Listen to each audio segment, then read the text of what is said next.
Hi, everyone, and welcome back to the debrief. We'll be joined by Mike Lewis in just a moment. This week, Pope Francis officially appoints a bishop for Shanghai. A Nicaraguan bishop is released and then returns to prison. And lastly, a brief profile of a new African cardinal.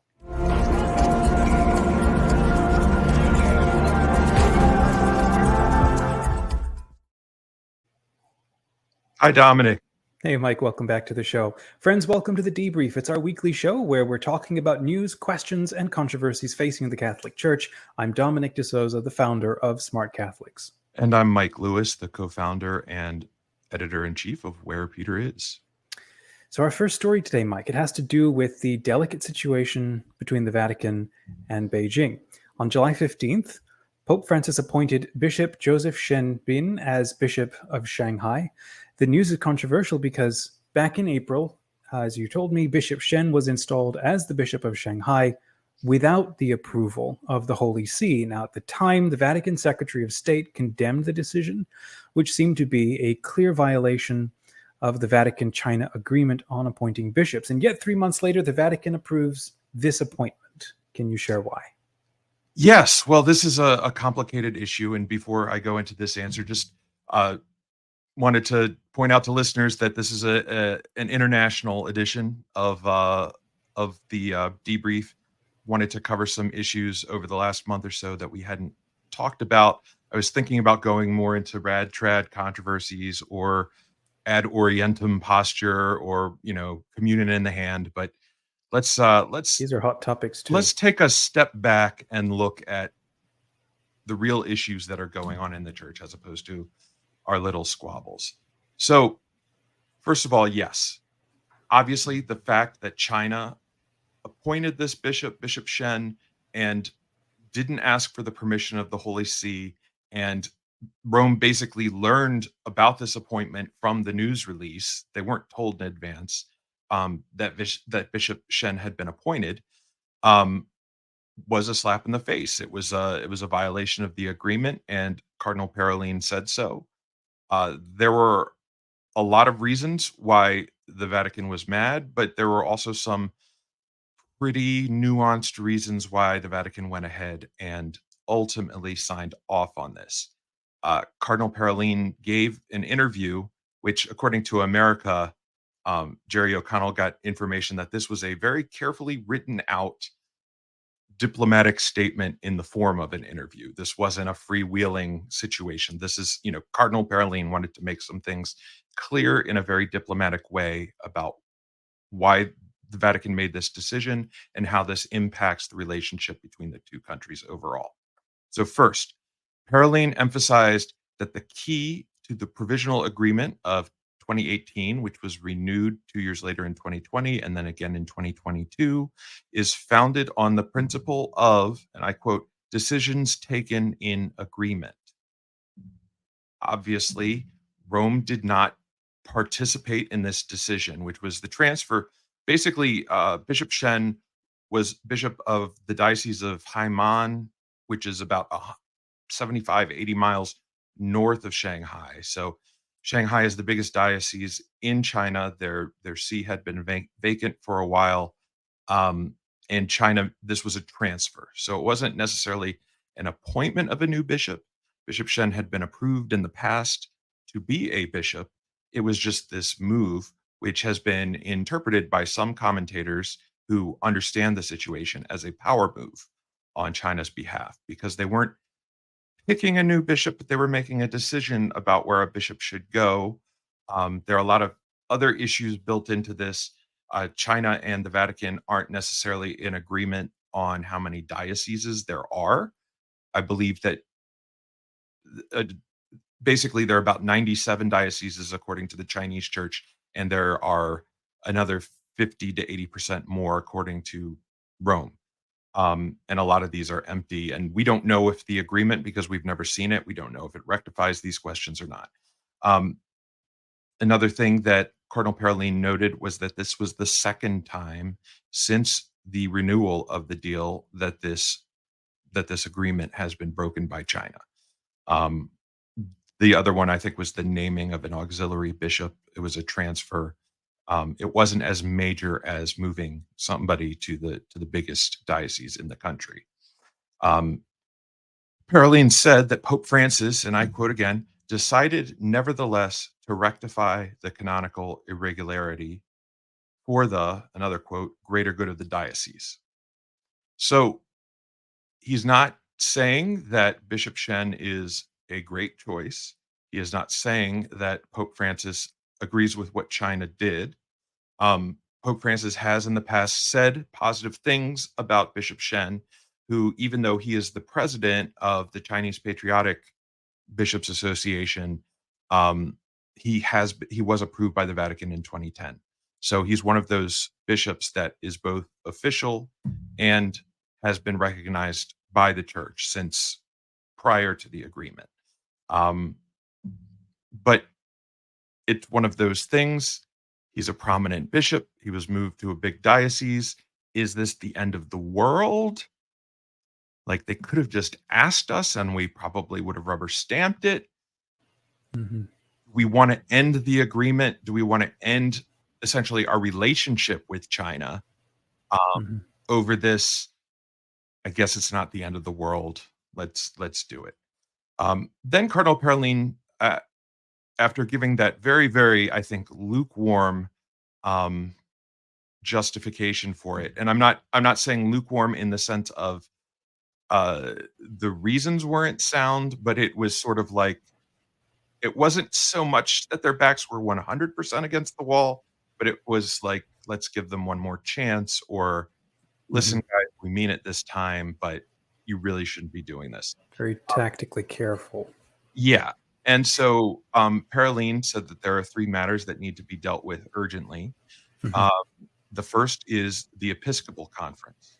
Now, as I mentioned, Bishop Shen is the president of the Chinese Patriotic Association's Bishop Conference, but that is not an organization that is recognized by the Catholic Church. The Catholic Church does not see that as part of the Chinese Church. The Catholic Church recognizes that organization as made up of Catholics, perhaps, but it is a government organization. Unlike the United States or England and Wales or Canada, there is no Chinese Catholic Bishops Association that is a united body that is overseen by the national conference themselves, that is in full union with Rome. That's been an issue for a very long time. It's been under discussion. It's sort of an impasse, but it's something that, in order to have regular relations, it's a necessary step. And I mean, it may be possible to transfer one organization to the other, but they would have to change dramatically in order for that to happen. The second one is the communication of the Chinese bishops with the Pope. It's one thing, obviously, and you hear this from traditionalists all the time, that bishops do have authority in their dioceses and they are sovereign to a certain extent. But in the end, they are in the College of Bishops, which means they are technically united with the Pope. We're in a world where we have modern technology and modern communications. Now, some of the bishops, I don't know why. There could be pressure as to why they aren't in connection with, from the government, why they aren't speaking to Rome. Maybe they're looked upon with suspicion, or maybe they look on Rome with suspicion. It's really complicated, because it's one of those things where, yes, China is an atheist communist country.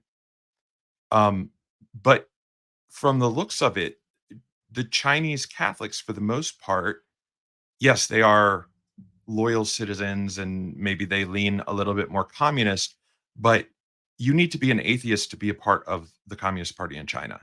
Having any religion in China is frowned upon. During the Cultural Revolution from 1966 to 1976, it didn't matter if you were an underground Catholic, you were a patriotic Catholic. Basically, anyone with religion was being persecuted. Now, don't get me wrong, the clandestine church got the brunt of it, but there has to be a seed of wanting to be Catholic, even to be in that, if that makes sense. Like, I just see that somebody would want to become a Catholic priest just to serve the Communist Party for the rest of their life, or take an appointment as a bishop. And a lot of these bishops in the Patriotic Association, especially the ones who have been rectified with Rome, they take on a lot of pressure themselves because once you're officially registered or recognized, that means you become an official in a town. And if there's a communist parade or something like that, the mayor of the town, this is what I've heard, might make the bishop sit on stage right next to him so everyone can see him, or try to implement more and more rules within the church. And so the bishop kind of has to be this deft maneuverer to rectify these kinds of things. So I think there's too much of a binary being looked at here, black and white. It's like obviously there's some religion there, there's some Christian faith there for someone to be, and a lot of the people in the church don't even know the difference. Like the regular Sunday Catholics, they go to the Catholic Church and they have no idea whether it's patriotic or whether it's underground. So there are a lot of layers here, and really what the Vatican has been focusing on is the bishops more than anything. Okay, so the third thing is evangelization, and I think that just from what you described, that sounds like a very difficult prospect. Yes, and there are anti-proselytism laws. I don't know if it's still in effect, but at one point there was a law that was passed where nobody under 18 was permitted to take part in religious activities. I don't know if it's still in effect. Obviously, I think people are getting baptized at home or maybe getting religious instruction from their parents, probably in some towns, because China is not a monolith. People are disregarding this law. But if you have government officials in your town who are extremely patriotic and want to fulfill the letter of the law and want to, and are true believers that in whatever government edicts come down, this is obviously a huge threat to the Chinese church. So as you can see, it's a far from perfect situation, and it's not just affecting Catholics. It's this: China is very bad to religion. They've been getting worse under the current regime. And how do we cope with that? How do we, how does a person of faith, and we see what happens with the Uyghurs, the Muslims in China, and then there are, Catholics who have been imprisoned and worse throughout the history of the church in China. So the Vatican apparently made the deal because they were afraid that the unregistered Catholics, the so-called underground Catholics, who aren't terribly underground in a lot of cases anymore in China, the government was possibly prepared to squash them if they didn't take this deal.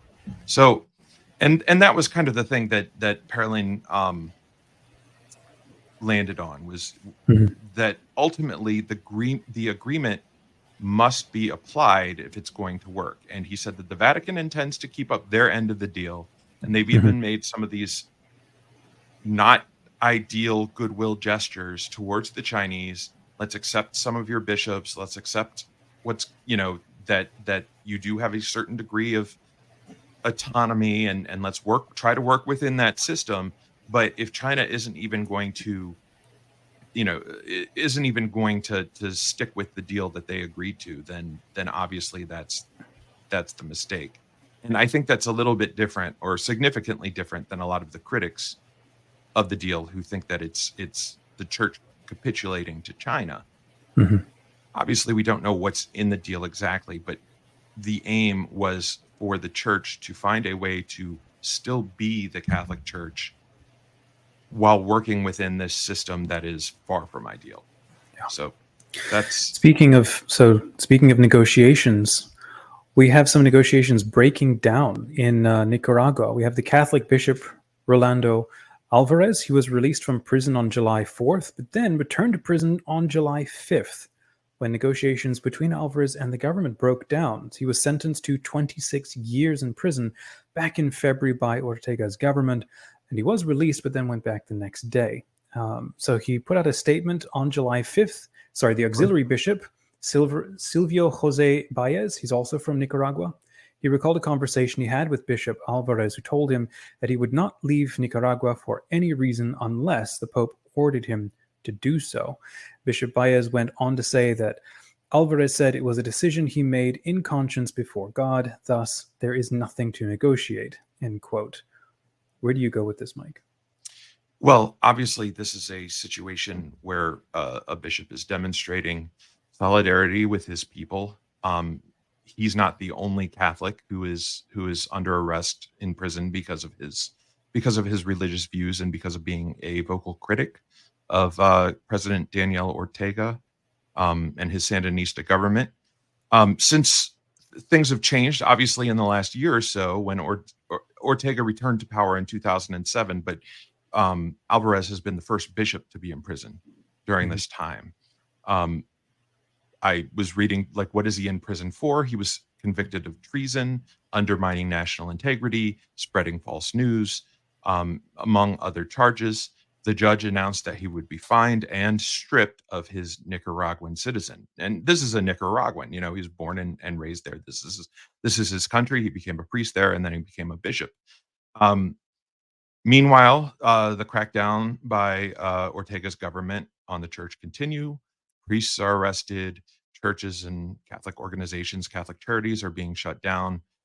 Overall, this is a very, very sad, tragic, and incomprehensible situation. It just goes to show just how fragile our freedoms can be. Alvarez reminds me of a lot of these hero saints, going back to St. Peter, returning to Rome to be with his people. But we also have, in the U.S., we have Blessed Stanley Rother, who's originally from Oklahoma, who was also in Central America under the threat of martyrdom, and he chose to remain with his people. Probably Oscar Romero, he had the opportunity to leave, but he knew he was going to be martyred because he wanted to defend his people. Now, hopefully this won't come to a point where the Sandinistas start killing people of faith, but this is just a troubling development, and it's just frustrating to see in this day and age that religious freedom can collapse, and that a bishop can be imprisoned. Yeah, we have the Holy Father and leaders in the global church and the international community have been vocal in their denunciation of Ortega's actions, but thus far, like you just pointed out, situation hasn't improved. So friends, let's continue to pray for this dire situation of persecution in the church. Last story today is a new cardinal from Africa. South Sudanese Archbishop Stephen Ameyu faced stiff resistance when he was appointed to the Archdiocese of Juba in late 2019. Yes, and so I just wanted to, when we were talking about it, we've talked about cardinals for the last couple of weeks, and so I thought I would pick out some of the more interesting ones, get to know you as the weeks go on, introduce people to leaders in the global church. His story actually reminds me a little bit of Cardinal Peter Ebere Okpaleke of Nigeria. We talked about, I don't know if we talked about him on the debrief, but we've definitely, actually, that's probably the first time I've said his name aloud. So no, we did not talk about him, but I did write about him. And he was a very interesting story because he was nominated, he was appointed, I think, by Pope Benedict in 2012 to be bishop of a diocese in Nigeria. And the priesthood, the entire clergy and the people would not let him take his seat in the cathedral. And so he was a bishop in limbo for 5 or 6 years. He finally resigned, and Pope Francis accepted it. And then he was named bishop of a brand new diocese, one of, I think, the 3rd or 4th biggest diocese in Nigeria. And then out of nowhere, he was named a cardinal. And this is a situation where obviously South Sudan has been independent from Sudan for about a dozen years. I don't remember the exact year of independence. And Juba is the only archdiocese in the entire, pair of countries. And so when he was named, a group of 3 priests and 5 laymen who claimed to represent the majority of the concerned people of the archdiocese, they wrote a protest letter to the Pope stating that Ameyu would not be accepted under any circumstances. And the accusations against him were all over the place. They accused him of corruption, of manipulating his way into the position, of having undue influence, or maybe bribing a Vatican diplomat to get the archbishop appointment. And they even said that he had 6 secret children somewhere. And then he was appointed, and he did take the seat. So it wasn't as extreme as the situation in Nigeria. But then Pope Francis took that trip to South Sudan this past February, and he and Archbishop Ameyu made a great show of solidarity. They called for peace in that country. I mean, South Sudan has not known peace since they became a country, and obviously before that there were all kinds of wars and conflicts when Sudan was united. And so basically in the end, Ameyu had denied all of these allegations. And then when Francis appointed him to the rank of cardinal, this seems to reconfirm Francis's faith in choosing him as archbishop and his thoughts about him as a leader in the church. Yeah, so you've highlighted a quote from him for us to share today. After his appointment, Cardinal Designate Ameyu said this to reporters: "The happiness of the church is my happiness, and as its representative in various ways, I am an integral part of it. This appointment took me by surprise, as there was no prior consultation. However, I firmly believe that when the Holy Father speaks, it is our duty to respond with obedience. Rome's decisions are inviolable, and I am pleased to accept this appointment as an opportunity to serve our church in a higher capacity." And I think one thing that all 3 of these stories show, because each of the 3 talks about a bishop in a different situation, but it is how integral the role of the Pope is. In the situation in China, which is clearly not ideal, far from ideal, not even good, the Pope can at least canonically rectify a situation before it gets out of hand. And this is something that the church does in her mercy. We have annulments, we have things like radical sanation, we have different kinds of pastoral accommodations that take place in the internal forum.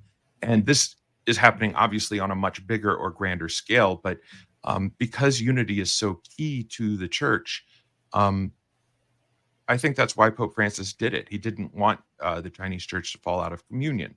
Now, in the case of Bishop Alvarez, he said that he plans to remain as long as unless the Pope orders him to go back.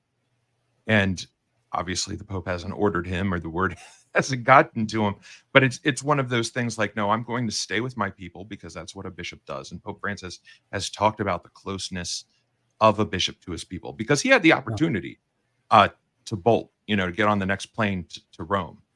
Some people said that Rome was hoping that that's what he would do. And I think people were relatively surprised that the day after he is released, he makes these demands and he says he's going to stay, and then he goes back to prison.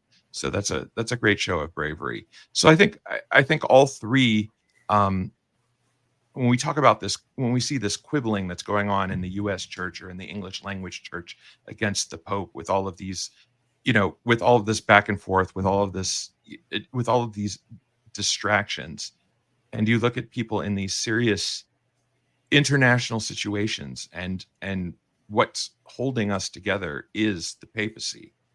I think that helps put things into much better perspective. I don't know if you agree with that, or if you saw that thread. Oh, I totally agree. There's a lot of gratitude to be actively cultivated for where we are, and we need to disengage from the manufactured mania that social media brings around.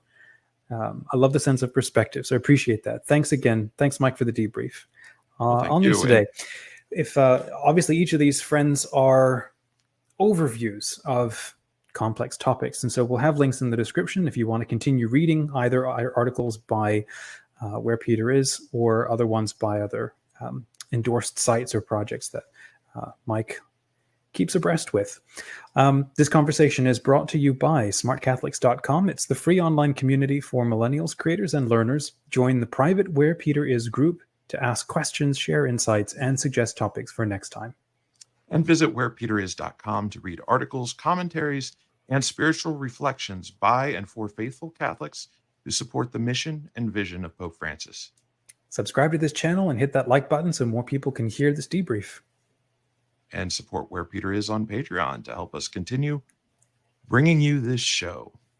Thanks for joining us. When it comes to news and controversies in the Catholic Church, stay curious, informed, and engaged.